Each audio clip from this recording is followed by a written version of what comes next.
Hello Internet, my name is Ryan Ingram and today I'm going to share with you my 3-year goals. Now the only reason that I've mapped out 3-year goals so far is because it's an exercise that we're doing in a mastermind that I'm in. Now this group is led by a guy named Aaron Walker and it's called Iron Sharpens Iron. I've been in this group for about 3 years now and I attribute a great deal of the success that I've had to being part of that group. As many of you are familiar, I started out by just reading a ton of books and I still do, but one of the ones that stuck with me most is Napoleon Hill's classic Think and Grow Rich, and in that he's talking about the power of masterminds, and from that moment on I really wanted to seek out that type of group or environment, and fortunately enough for me, Aaron Walker put together a phenomenal group. Now in that entire group I think there's about 150 or 200 guys, but we meet in groups of 10. So I've been in the same group for about 2.5–3 years now, and we meet for an hour on a weekly basis. And that group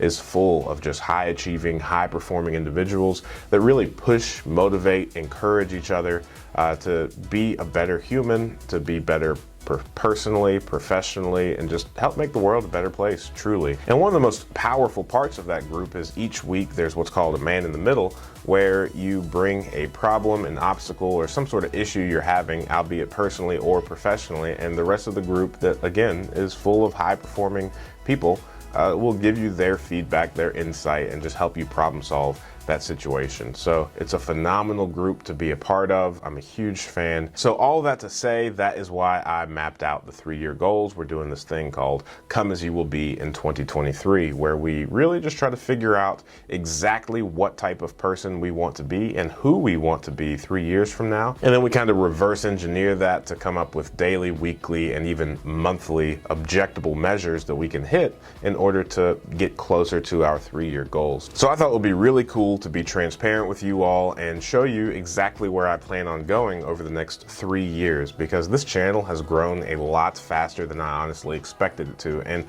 one thing that I really didn't expect was how many incredible people I was going to meet by starting this channel. I've already met about 4 people that have made this entire process worthwhile, and I just want to continually seek to provide you all with more value, and I'm really enjoying the value that I'm getting from all of you. So thank you so much.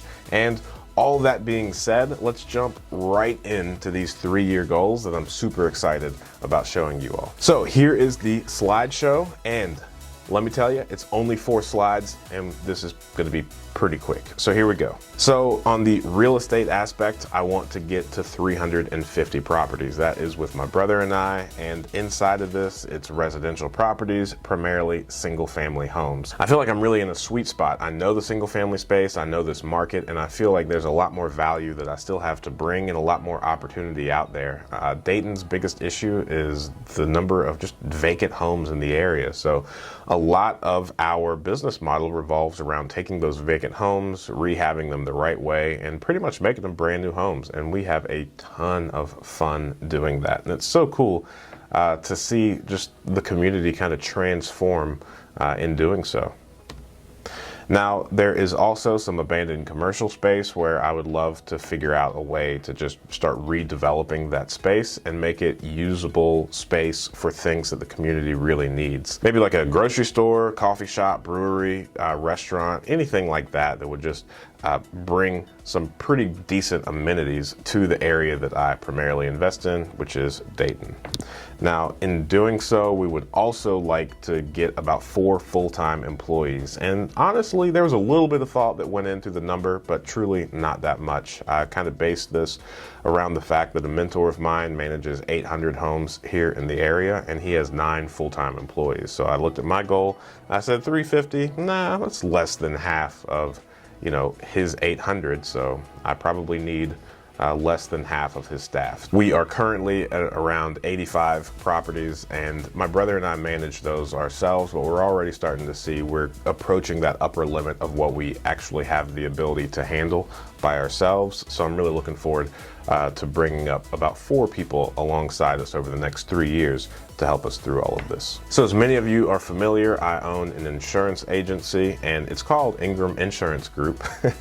And it makes me laugh each time because there's not really much of a group yet, but that is the whole reason for my 3-year goals. So Insurance has played a real valuable role in helping me achieve financial freedom over the past 3 years. Just via the property and casualty insurance side, I've been able to achieve financial freedom. It pays for all my monthly expenses, which also gives me the free time to make these YouTube videos, to invest in real estate and manage those properties. And truthfully, I'm forever thankful for the insurance industry, and I really think that property and casualty is a very underrated way of achieving financial freedom in a much faster fashion than the 30-year career that most people are after. Now, if you're not too familiar with how insurance works, I'm going to make a lot more videos on this because I really want to be intentional about finding the 3 people that I really want to help achieve financial freedom through insurance. But nonetheless, property and casualty, that's like your home, your auto, your property insurance, your business insurance, all of that, it's paid on an annual basis. It's kind of like the original residual income, in my opinion. So you get paid the same amount of money year over year, so long as you keep your clients happy and they keep renewing their policy with you. So let's say you want $50,000 a year, then now you have a math problem that you can solve for to figure out how much insurance you need to sell in order to reach $50,000 per year. So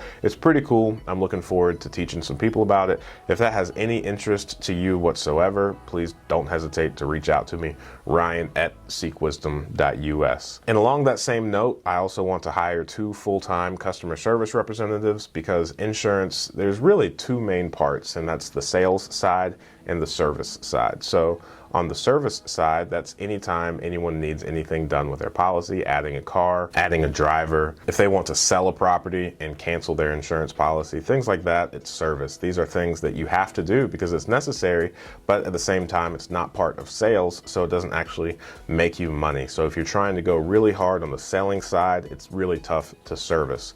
So I would like to bring in 2 full-time customer service representatives to really hold down the fort while me and 3 other people are really going out there and selling a bunch of property and casualty insurance. So if that interests you, again, reach out to me. That brings us to my personal goals for who I am as a person. So the first thing that I would like to do, this is in my wife and I's marriage, I would like to maintain my 10 out of 10 rating with my wife.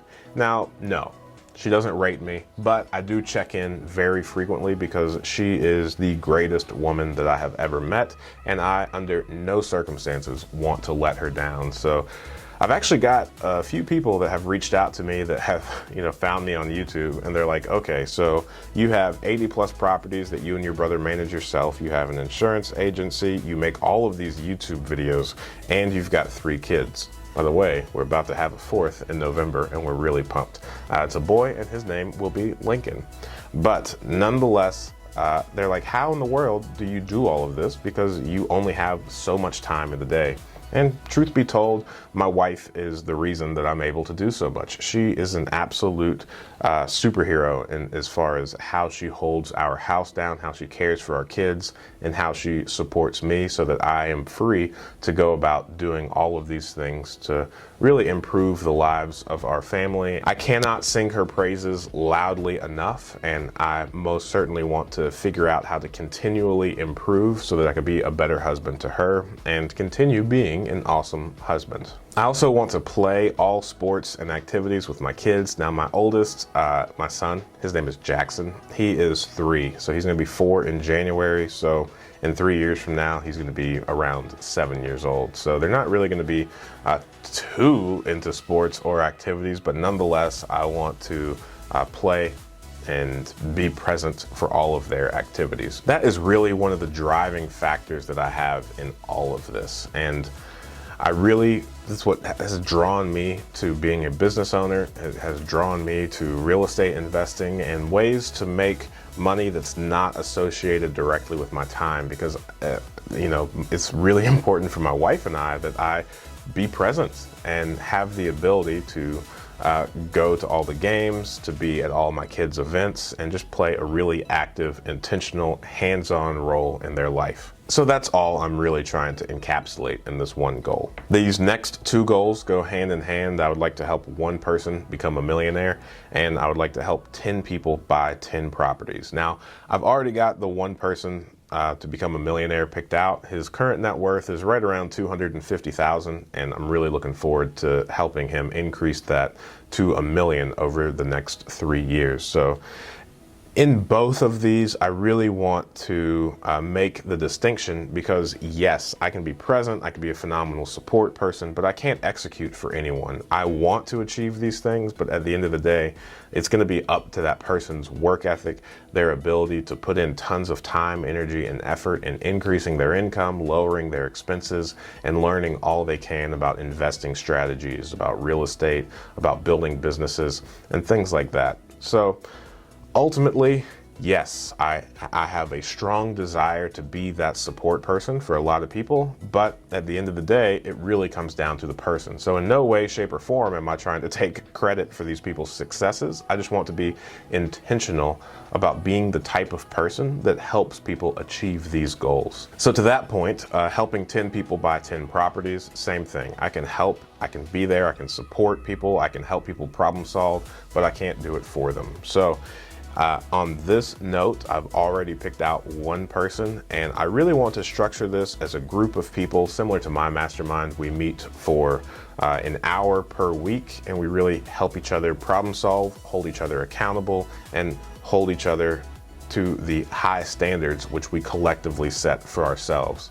So I have been a part of so many groups, book clubs, networking meetings, masterminds, some of them free, some of them paid for. I have wrestled and wrestled and wrestled with how to provide this kind of value to people for free.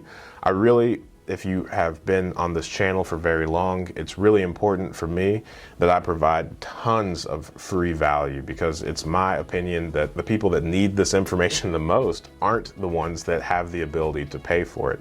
And I personally, I've read tons of books, a lot from like libraries. I've purchased the books that are really impactful for me so I could put them on my bookshelf and tell everybody that they should read them and hand out copies. But nonetheless, you can get so much information for free that I really don't think it's wise to pay for any sort of like real estate course or any sort of just paid information full of promises. Because of that, I'm putting out as much content as I can on this channel for free. But one of the things that I've noticed just as I've had this channel is there's a lot of you guys that reach out to me that want like personal one-on-one advice, and I want to be that person, but at the same time, again, I can only be a support person. I'm not your actual network or immediate group of friends that will actually help you see this goal out. So because of that, because of my desire to do that, no, don't pay for courses.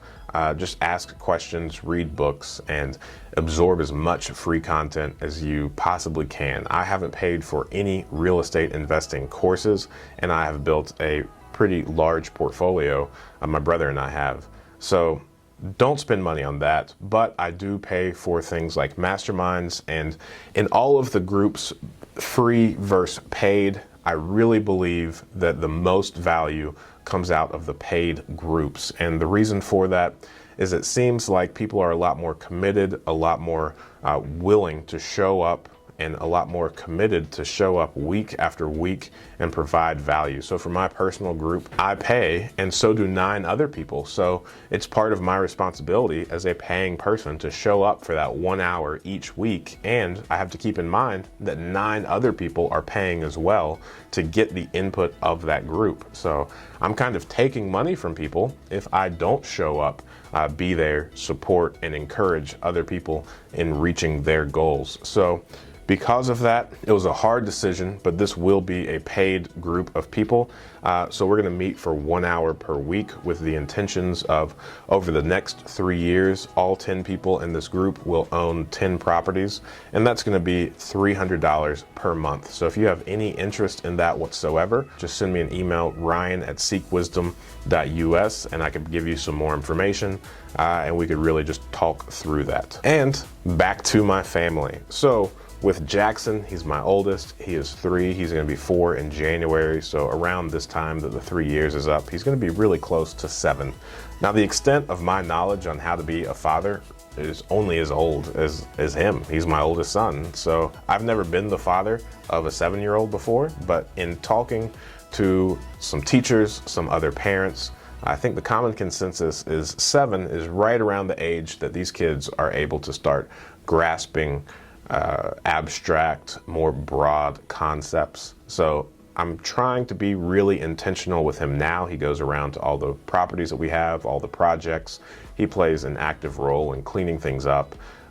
You know, he's got chores that are some of our multifamilies. We go around, we replace smoke detector batteries, we clean up trash in the parking lots and the common areas. He loves that. He's got these little things that he calls his trash grabbers, and he just has a blast doing that. So I'm really intentional in teaching him these things now, and hopefully by the time he's 7, I can walk him through buying his first rental property. That's just a goal of mine, and I'm hoping to just really set him up for success by teaching him, you know, all about residual and passive income at a really young age. And just in general, I'm really excited and eager to see him grow from the cool little guy he is now to, you know, a full-grown man. I'm not wishing time away. Please take that process can be as slow as possible. I'm in no rush to see that happen. I just want to be intentional each step of the way. And lastly, and most deliciously, on an annual basis, I would like to host a massive pancake breakfast. And we're going to use the term breakfast loosely. I really want it to be an all-day event for free for all of the people that really love pancakes and or breakfast foods. So I recently purchased an outdoor gas griddle, and it is awesome. I love flipping pancakes, making sausage and bacon and eggs on that thing, and I get kind of sad each time the cooking is done, and I just want it to kind of go on all day. So I'm really looking forward to hosting an annual pancake breakfast. Over the next 3 years, I'd like to host 2 or 3 of those, however the dates align. I think I'm going to piggyback off just National Pancake Day, because that seems to be like the easiest low-hanging fruit. I think that's sometime in March, so that would be pretty cool to do that on one of the last cold days here in Ohio. So that is my presentation. I'm really looking forward to hearing your thoughts on it, and I really just wanted to share it with this YouTube channel because there's 3,600 of you out there that are gonna hold me accountable now to these things. So please don't hesitate if you want an update on how I'm doing on these things. Just reach out to me and ask, because the more people that ask, and that's going to be a larger and larger fire that's lit under me to motivate me to accomplish these things in a lot quicker than 3 years from now. So thank you so much. I really appreciate your time, your encouragement, and just the awesome support that you guys have put out there for me. So thanks so much, and I look forward to talking to you guys soon.